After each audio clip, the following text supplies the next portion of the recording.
أعظم ربح وتجارة أن تردد القرآن في كل زمان، وأعظم فخر واعتزاز أن تصاحب آيات الرحمن، وأجمل تكريم لأي إنسان هو ذاك الوسام الذي يرتبط بأعظم كلام، إنه وسام القرآن. فحفظته وغدا وساما قد علا صدري بما للناس قال الله، حرف تروى بالنقى به المرتل حلقا شدوا على الأسماع ما أنداه.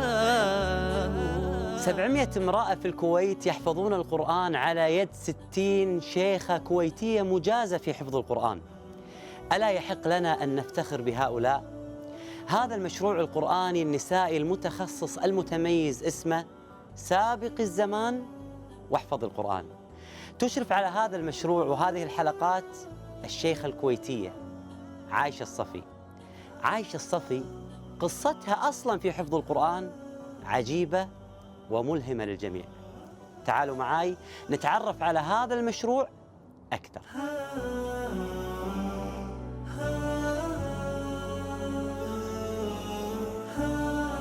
طبعا كان هو طبعا البرنامج عبارة عن مرحلتين. نعم.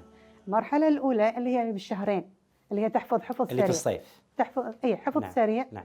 تكون متفرغة ما عندها دوام ولا عندها مدرسة ولا شيء، لكن بعد الشهرين نرد نسوي مراجعة حق اللي حفظته كله خلال سنة كاملة وراها. نعم. نعم. بس يعني فترة تكون مثلا يومين بالأسبوع بس لمدة ساعتين تراجع حفظها اللي حفظته. فقط مراجعة من غير حفظ. نعم. اللي نعم. يعني حفظت تبي تكمل نكمل لها. نعم. مشروع سابق الزمان واحفظ القرآن بدأ في عام 2010، يستهدف استغلال أوقات الفراغ بالعطل الصيفية في حفظ القرآن، وهو تابع لجمعية حفاظ القرآنية. شيخة عايشة الله يحفظكم، هذا المشروع المبارك سابق الزمان واحفظ القرآن. لماذا هذا الاسم؟ وكيف أتت هذه الفكرة؟ ومتى بدأتم؟ طبعا فكرة سابق الزمان بدأت إن احنا شفنا في كذا دولة إن هم يحفظون القرآن خلال شهرين، وشفنا التجربة اللي سوتها الكويت ودي مثلا الحفظة والقارئين والقارئات يعني مكة والمدينة يحفظون. نعم. رحلات القرآن. المدينة والحرمين. نعم. نعم ويرجعون فاحنا قلنا يعني ليش ما احنا نطبق هالفكرة بالديرة. نعم. بدل ما يسافرون ويتكلفون يعني فلوس مثلا او تذاكر او غربة. نعم. ويحتاجون محرم يحتاجون، فاحنا ليش ما نوفر هذا المشروع لهم. نعم. بالديرة ونجرب ان شاء. نعم. الله وكل شيء سبحان الله يعني يسرها الله. الله يسر بالبداية. نعم. الواحد بس. نعم. نيته. نعم. تكون لله ان شاء الله. وهذا هذا الشهرين تختم فيه القرآن كامل في هذا الشهرين. طبعا الناس قدرات يعني مو الكل. نعم. راح يعني تقريبا اول سنة سجلوا معانا 70 طالبة. نعم. طبعا اللي تخرجوا وحفظوا القرآن كامل يمكن 14 وحدة. تبارك الله. بس إنه يعني الباقي هم حفظوا يعني. نعم. أقل وحدة حفظت زهراوين. ومن بداية المشروع إلى الآن كم طالبة ختمت القرآن كامل وأخذت السند؟ اختموا القرآن يمكن 150 طالبة. تبارك الله. تبارك الله على مختلف الأعمار. نعم. نعم. واللي خذوا سند 22 طالبة. كذلك عندنا شيخاتنا ما شاء الله تقريبا 63 شيخة. أنت المشرفة على هذا المشروع، مشروع سابق الزمان، الشيخة عايشة الصفي الله يحفظها، وأنت لك أصلا قصة مع كتاب الله سبحانه وتعالى. الحمد لله. شنو قصتك مع القرآن؟ أنا سمعت اليوم أنت وصلتي تبارك الرحمن إلى القراءات، أخذتي القراءات. الحمد لله. شنو قصتك هي؟ قصتي مع القرآن إني أنا أول شيء أنا كنت مدرسة رياضيات. نعم. بعد التقاعد يعني قلت الحين ما عندي شيء أسويه وكذي، خليني أستغل الوقت في شيء ينفعني يفيدني. فسبحان الله يعني تقدير رب العالمين دائما أنا أحس أن رب العالمين يدبر لي أموري. نعم. هني كان عمرك 40 سنة؟ كان عمري تقريبا 36 سنة. نعم. لما تقاعد. نعم. بديت مركزنا اللي فاطمة الوقيان سووا مشروع تحفظين القرآن ب3 سنوات ونص. نعم. عشان أقول خل أسجل معاهم. نعم. سجلت والحمد لله رب العالمين يعني ختمت قبل المدة المعينة. نعم. الحمد لله. والشيخة بعد مسكتني حلقة فبديت أقرأ عندها بصف وأدخل صف ثاني أعلم. نعم. يعني الله. أتعلم وبعدين أعلم.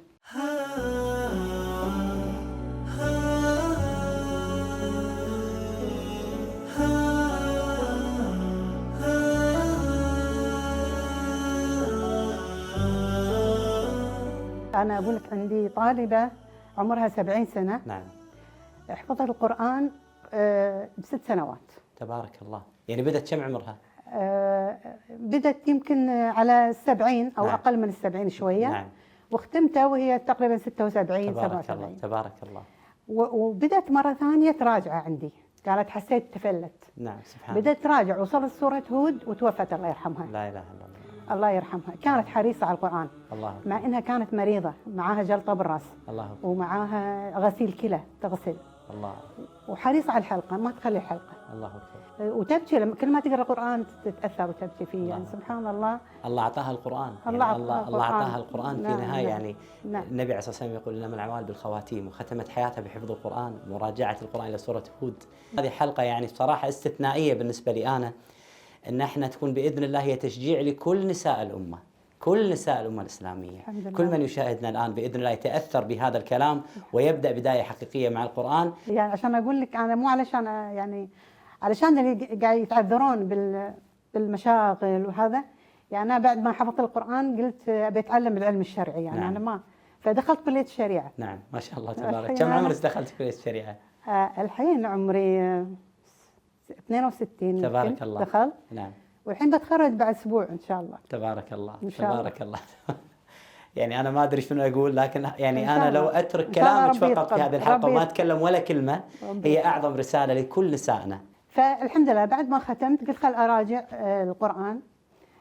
فتحوا مسابقة الأمير. نعم ذاك الوقت. فأي نعم، فشاركت فيه معهم والحمد لله رب العالمين، الله وفقني.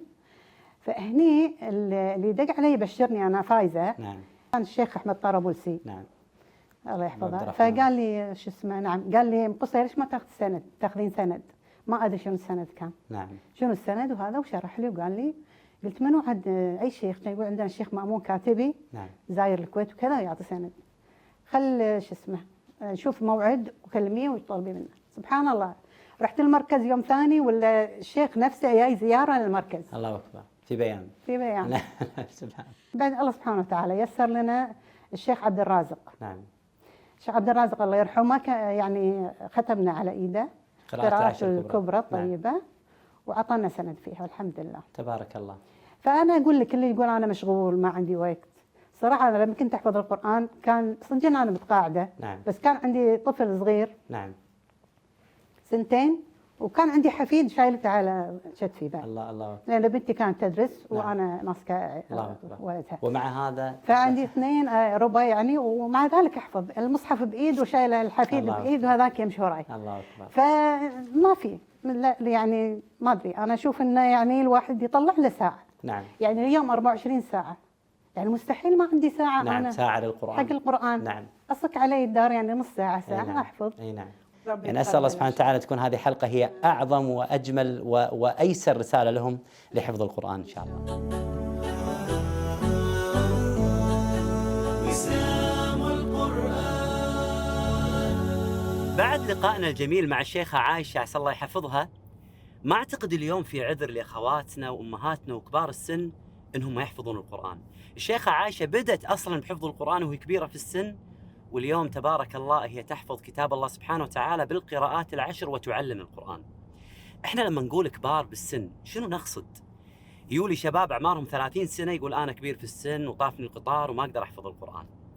ضيفنا اليوم وحافظنا اليوم بدأ بحفظ القرآن وعمره 49 سنة، واليوم هو خاتم كتاب الله سبحانه وتعالى حفظاً بإتقان.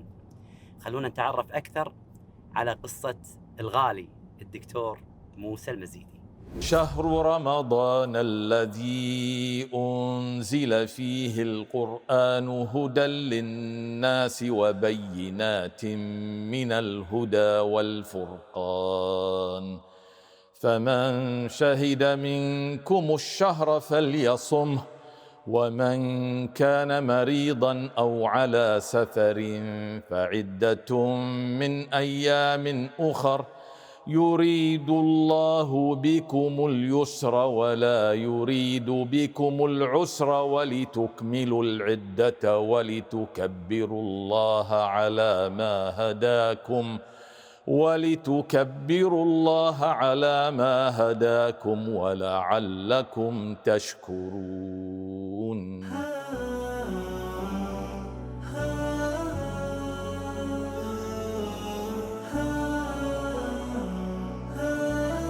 دكتورنا الغالي، اليوم اللي يتابعونا من كبار السن وكبار القدر غالبيتهم يقولون طافنا قطار حفظ القرآن، وإذا شافوا واحد من عيالهم أو أحفادهم حفظ القرآن قالوا له يا بختك ليتنا نرجع إلى عمرك ونحفظ القرآن، كأنهم خلاص في هذا العمر ما يستطيعون حفظ كتاب الله سبحانه وتعالى.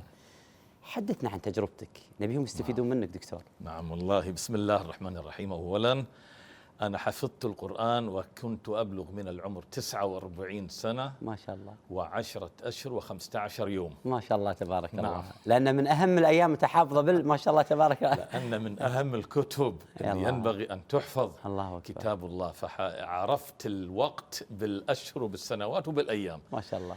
أحب أقول بأن أختي اللي تكبرني حفظت القرآن وعمرها 64 سنة. تبارك الله. نعم تبارك الله. فاحنا موجود هذا عندنا بالأهل. أخي الكبير حفظ القرآن وعمره تقريبا 69 سنة.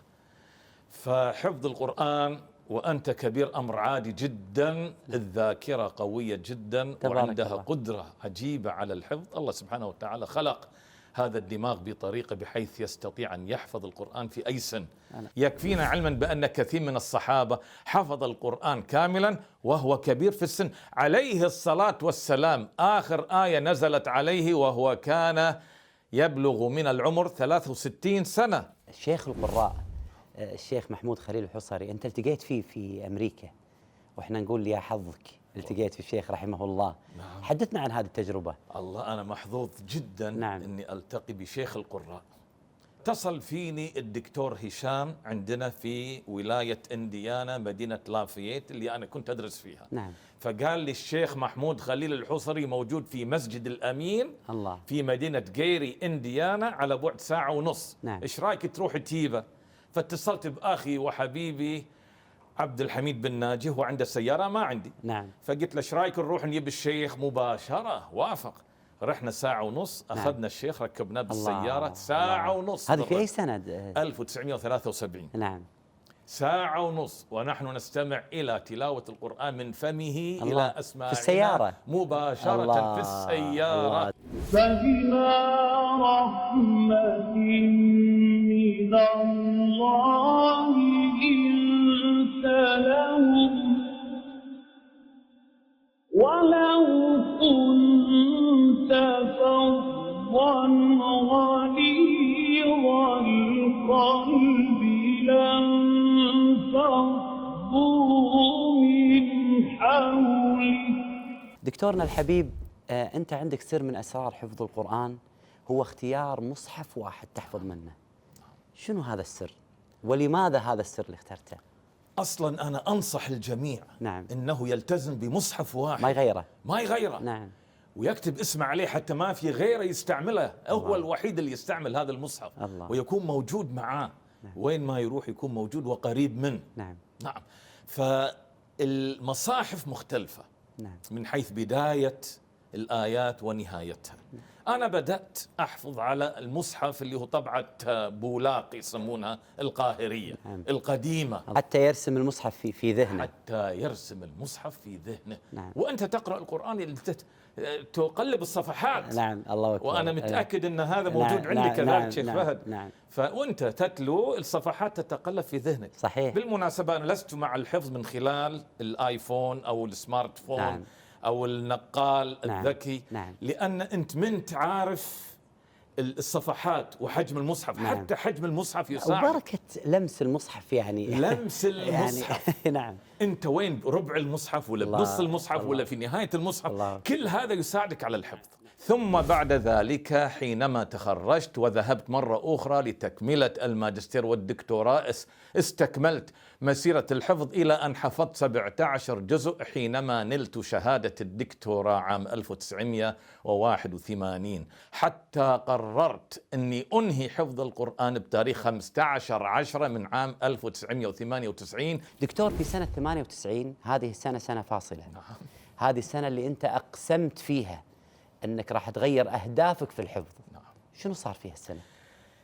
يوم شفت نفسي بطيء في الحفظ والانشغال في كلية الهندسة. نعم. كوني عميد مساعد للشؤون الطلابية. نعم. انشغلت مع 2500 طالب. شفت نعم. أن عجلة الحفظ بدأت تتباطأ بشكل عجيب. إيه. فقلت لا، المسألة تحتاج إلى قسم. الله. كنت أحفظ يومها 17 جزء، باقي لي 13 جزء. نعم. تصور مع هذا القسم انطلقت. نعم. كل خلية من خلاياي انطلقت. الله. قسم وذلك وعهد. الله. برا بهذا القسم. الله أكبر. وأنا أنصح الجميع أنه لا مانع أن الواحد يقسم. نعم. أو يأخذ على نفسه عهد. نعم. أعاهد الله أو أعاهد نفسي. الله أكبر. يجد نفسه منطلقة. الله أكبر. كل خلية تنطلق. جميلة هذه الكلمة، كل خلايا جسمك يعني انشغلت معك مع هذا القسم. انشغلت. الله يجزاك. فحققت الهدف في 2 بدال 4 سنوات. تبارك فأتممت حفظ القرآن بتاريخ 6 يوليو 2001. 6/7/2001. عمرك 49 سنة. نعم.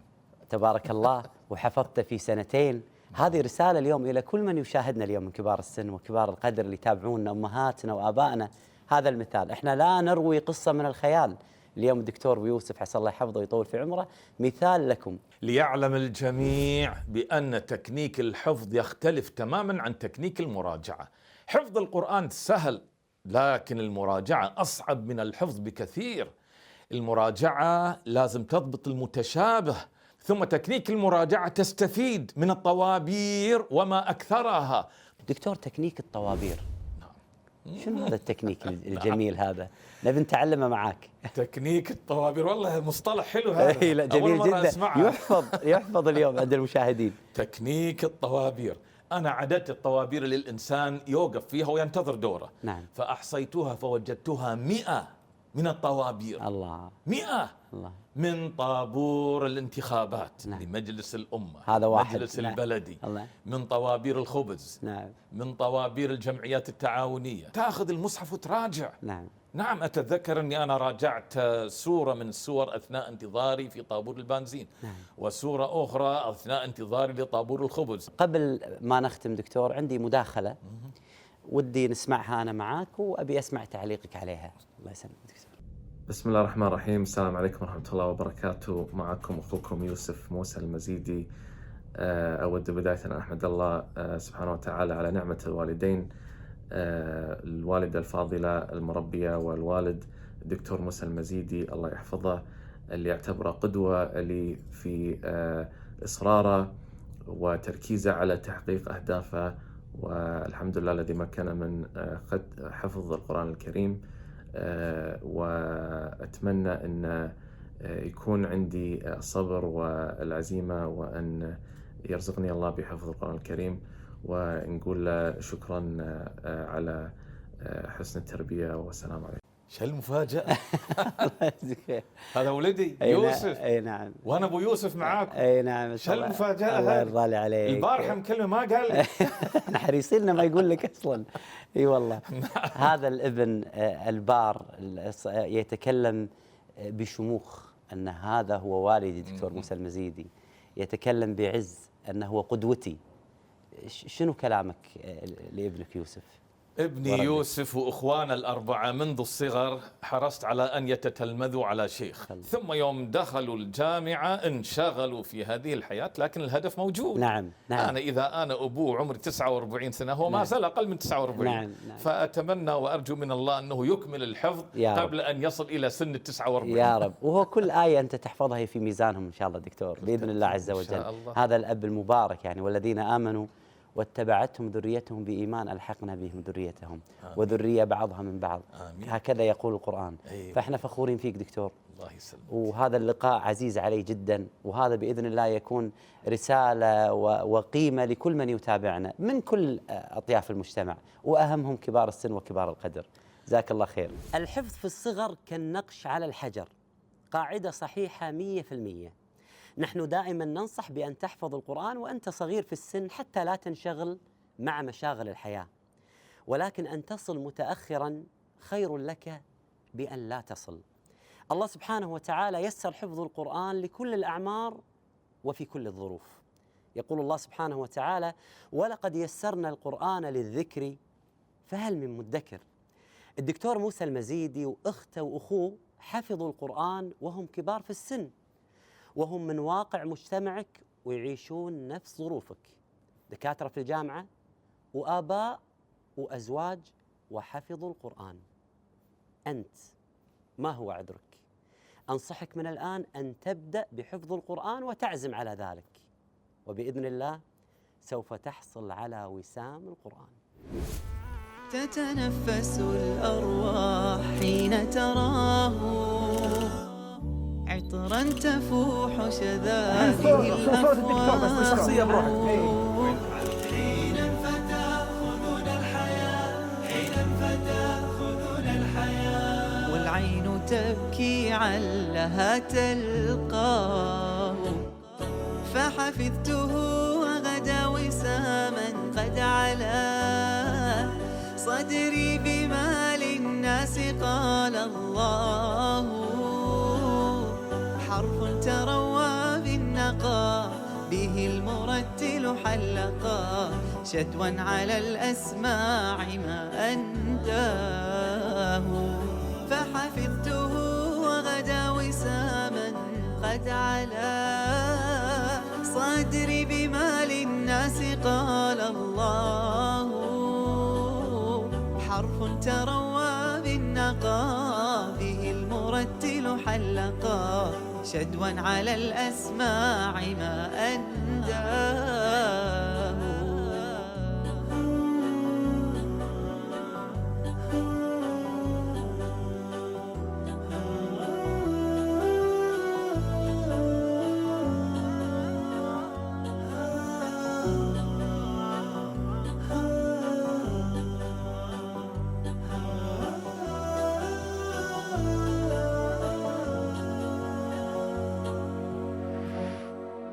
أحيا قلوبا في ربا